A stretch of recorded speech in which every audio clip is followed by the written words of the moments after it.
it's Nicole and welcome back to my channel.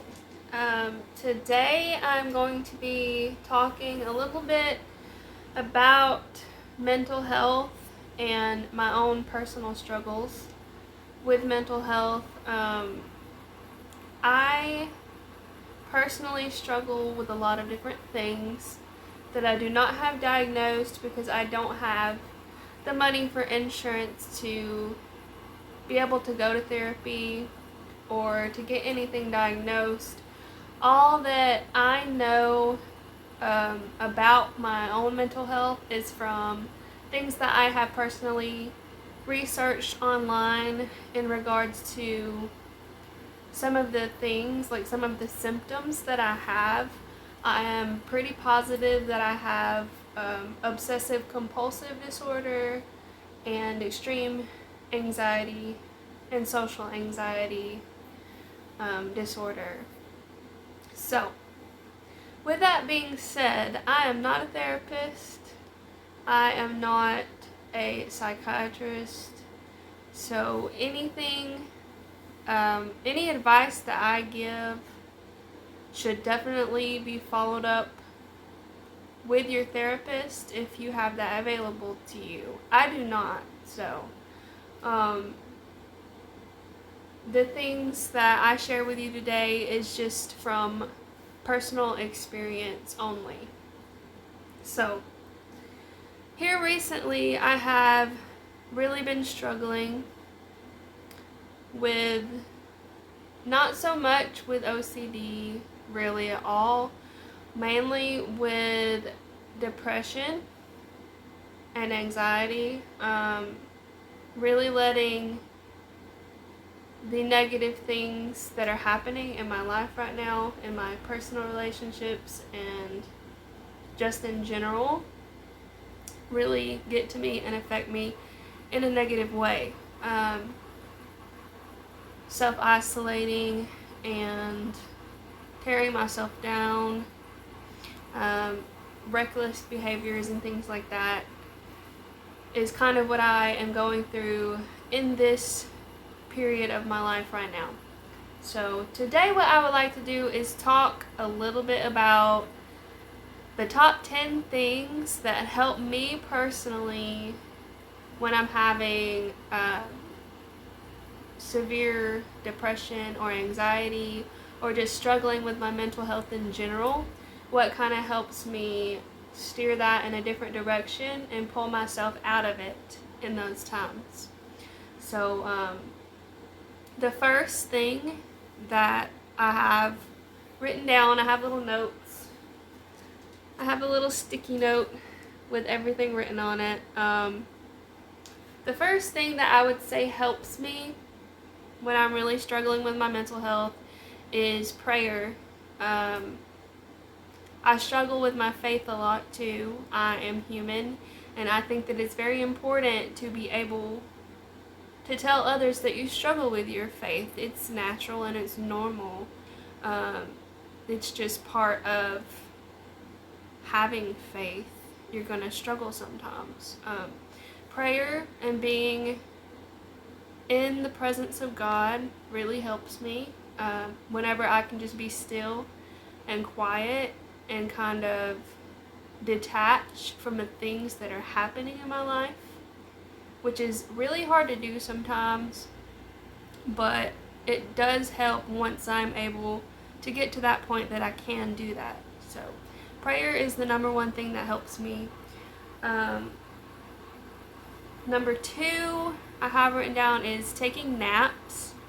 I know that some people in depressive episodes will self-isolate and sleep all the time, and in that sense sleeping is not a good thing,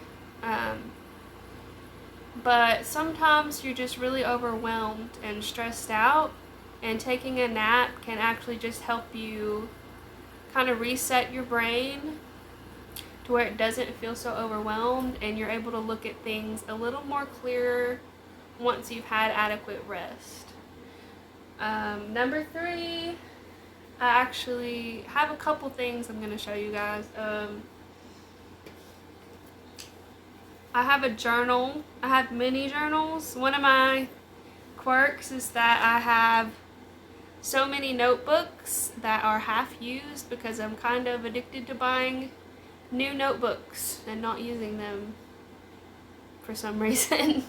But this is the journal that I'm using right now. It says, "He restores my soul." Anyways, I think that it's really important to self-reflect, kind of look at yourself and how you react to the things going on in your life. Look at your healthy and unhealthy behavior patterns, because we all have unhealthy things that we do or unhealthy ways that we think. Every human being, I think, deals with that at some point. So I think it's really important to self-reflect, to have a safe place to write all of your feelings and thoughts down that no one will ever see, as long as you keep it safe and protected from other people's eyes. To have something personal between you and God, just a way to get everything out. It's just really helpful to me.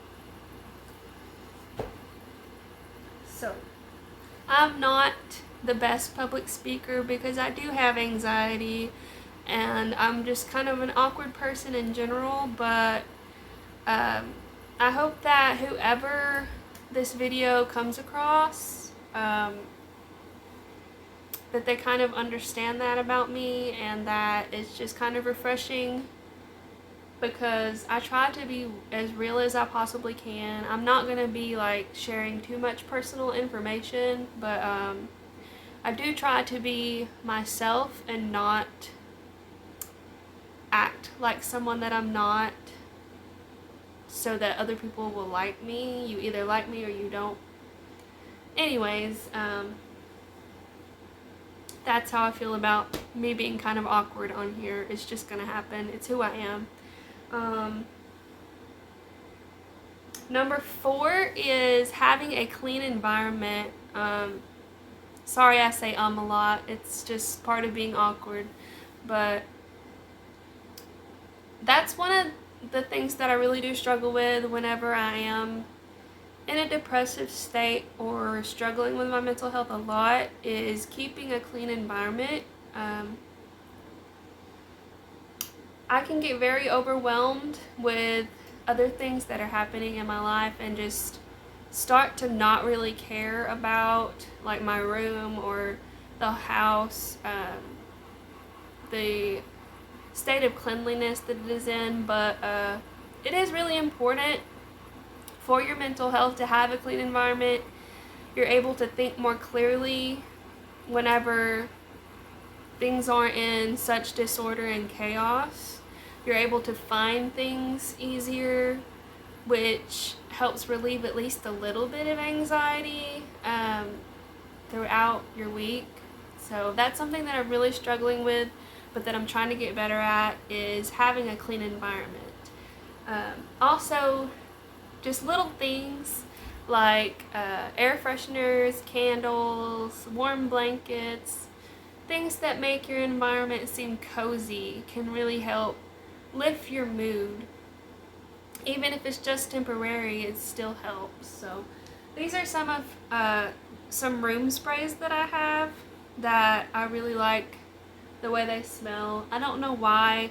It's really not necessary for me to share some of these things with you, but I just think that any kind of motivation to better your mental health, even if it's just seeing a candle or a room spray that you would like to try, go out and get it. And I don't know where I was going with that, but anyways, I'm going to show you these room sprays really quick.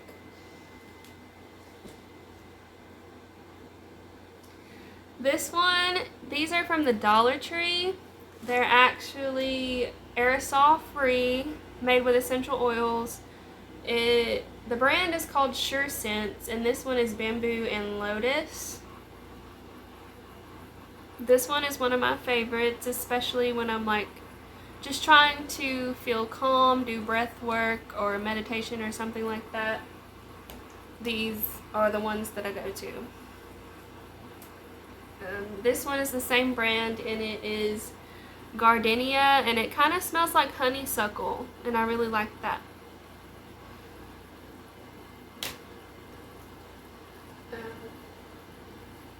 These are aerosol sprays, but they smell really good. This one is Wizard brand, and it's Rose Bouquet. And my middle name is Rose, so I'm kind of partial to roses.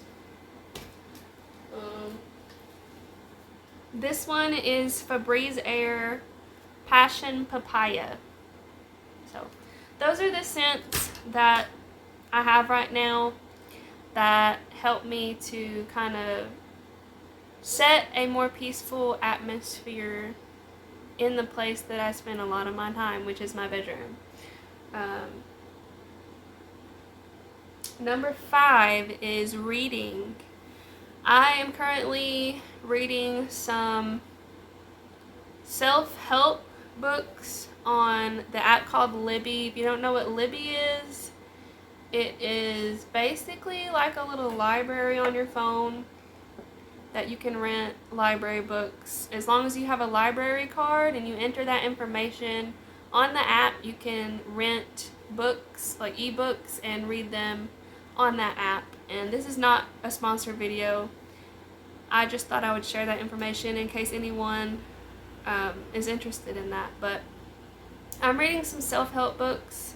I don't really remember what they're called, but I will try to remember to put them in the description if you're interested. One of them is about being an introvert and kind of just learning to be okay with being an introvert and not feeling like you have to possess extrovert qualities in society in order to have friends, because that is something that I do struggle with myself.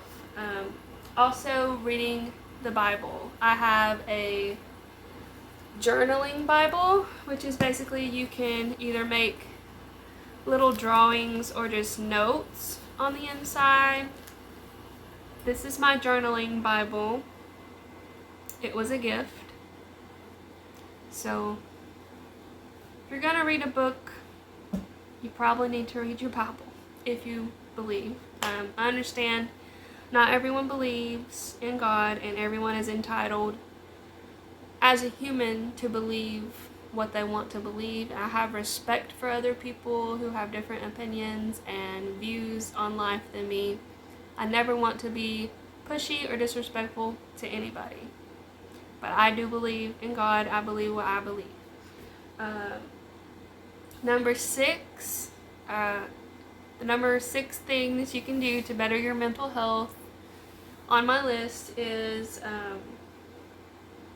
participating in hobbies that you enjoy, or maybe find a new hobby that you've never tried before.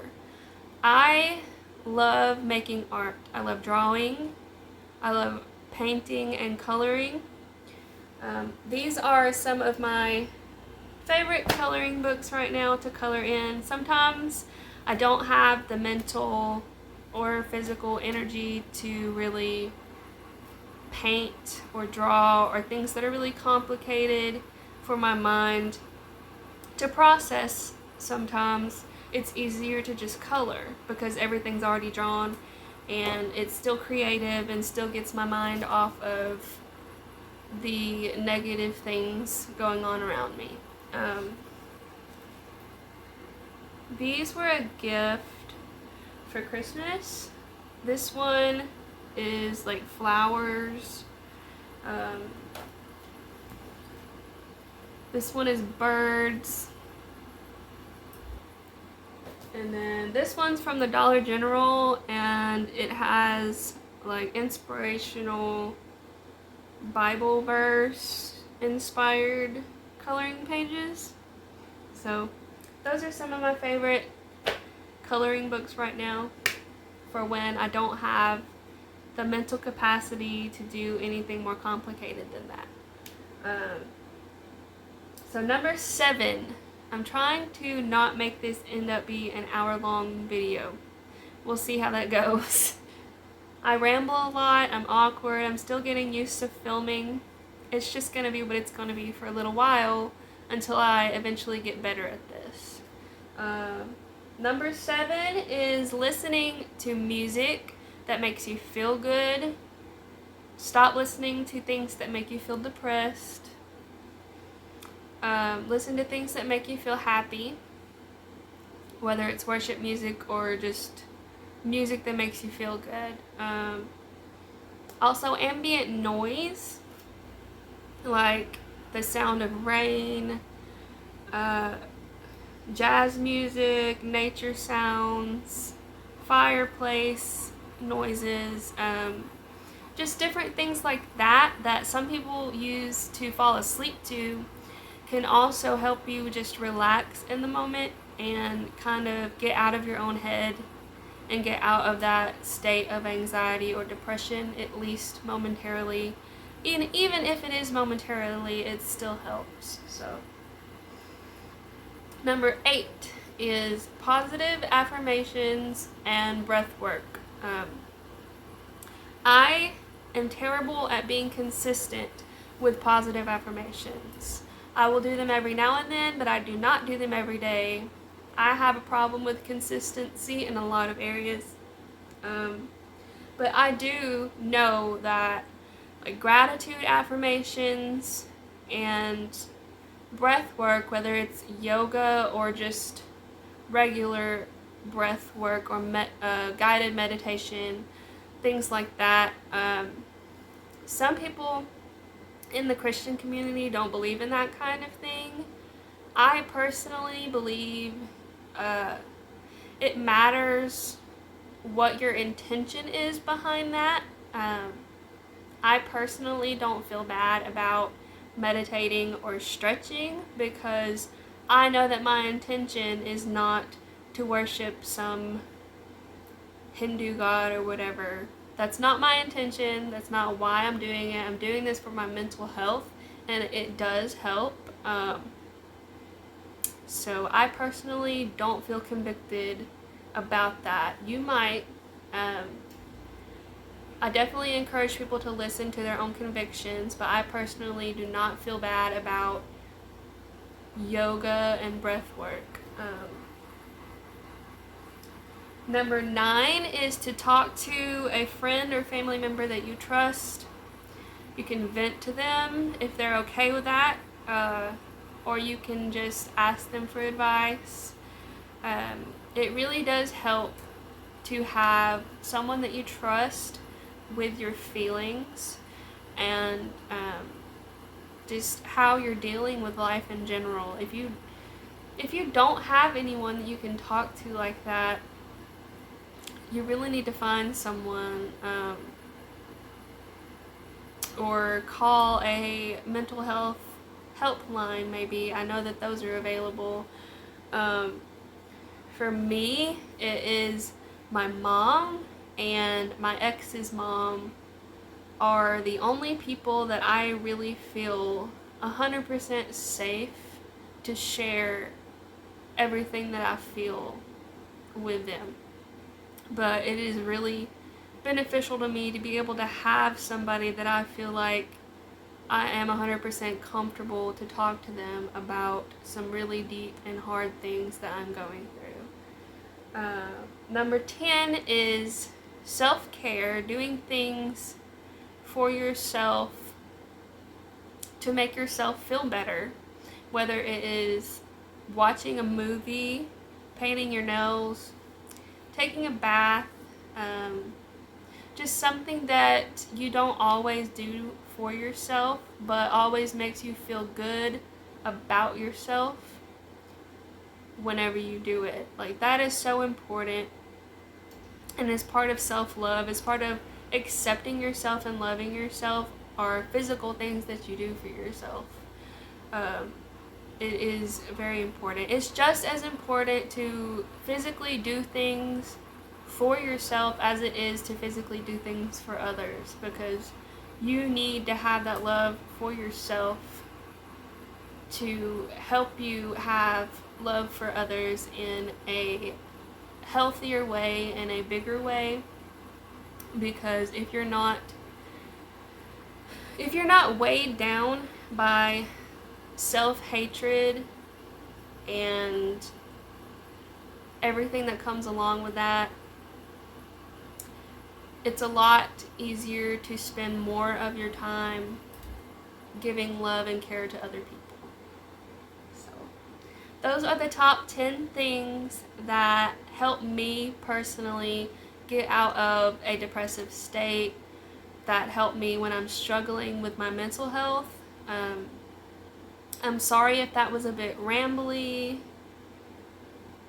I know I'm awkward and I pause a lot and I say I'm not really used to recording myself, but I am definitely doing my best, and I'm happy to share these things with other people. If it could help anyone, I'm happy to share it. I'm happy to sit here and be awkward and possibly make a fool of myself just to share what I struggle with, who I am, a little bit about who I am, with other people, with the world. And that's something that's really hard for me to do in person, is to share who I am with the world. But this is a way for me to do that, at least somewhat. So I hope you guys enjoyed watching this video.